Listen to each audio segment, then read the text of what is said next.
మావా, ఏ మాటకు ఆ మాట. స్నేహం అంటే మందేరా. మనం ఇలాగే ఎలకాలం కలిసిమెలిసి ఉండాలి మాయా. అదే నా కోరిక. నిజమేరా మాయా, స్నేహం అంటే మందేరా. మనం ఎలకాలం ఇలాగే కలిసిమెలిసి ఉందాంరా. హలో సార్, నా పేరు రమేష్. నేను బంచిక్ బొమ్మ అనే న్యూస్ ఛానల్ నుంచి వస్తున్నాను. మీరిద్దరు మంచి స్నేహితులు అనుకుంటాను. చూడముచ్చటగా ఉన్నారు. సార్, మిమ్మల్ని నేను ఒక ప్రశ్న అడుగుతాను. మన ఏపీ రాజకీయాలు చూస్తున్నారు కదా, నెక్స్ట్ ఎలక్షన్ లో ఏ పార్టీ గెలిచిద్దో కొంచెం చెప్తారా ప్లీజ్? ఇది ఒక ప్రశ్నేనా? మా ఊళ్ళో సుస్సు పోసుకున్నామని అడిగినా చెప్తారు. నెక్స్ట్ గెలిచేది మా జగన్ అన్నేనని. గాడిది గుడ్డేం కాదు, గెలిచేది మా జనసేన టీడీపీ పార్టీయారా.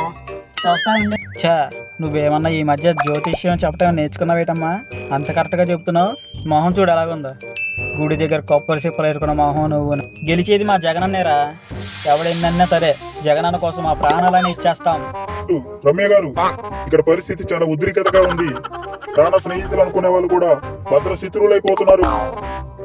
అంత మాట అంటావా? తీరా తీ. ఉదయం నుంచి నీ కోసం నేను ఎంతైతే ఖర్చు పెట్టాను మొత్తం డబ్బులు తీ. ఈ రోజు నుంచి నీకు నాకు మాటలు లేవు. మన బంధం తెగిపోయింది.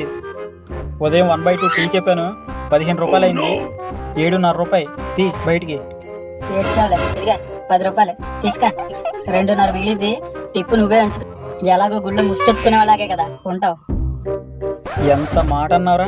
మా జగన్ అన్న అంటావా? నా చొక్కానే పట్టుకుంటావురా. నిన్ను అయిపోయావురా నా చేతిలో నువ్వు. చూస్తున్నారు కదా, ప్రాణ స్నేహితులు అని చెప్పి తిరుగుకుంటూ చిన్న పార్టీ కూడా ప్రాణాలు తీసుకున్నంత విధంగా చెలరేగిపోయింది. ఏదో మిమ్మల్ని ఎక్కువగా నవ్వించలేకపోయినా కొద్దో గొప్ప నవ్విస్తున్నాం కదా, కొంచెం సబ్స్క్రైబ్ చేసుకోండి ప్లీజ్.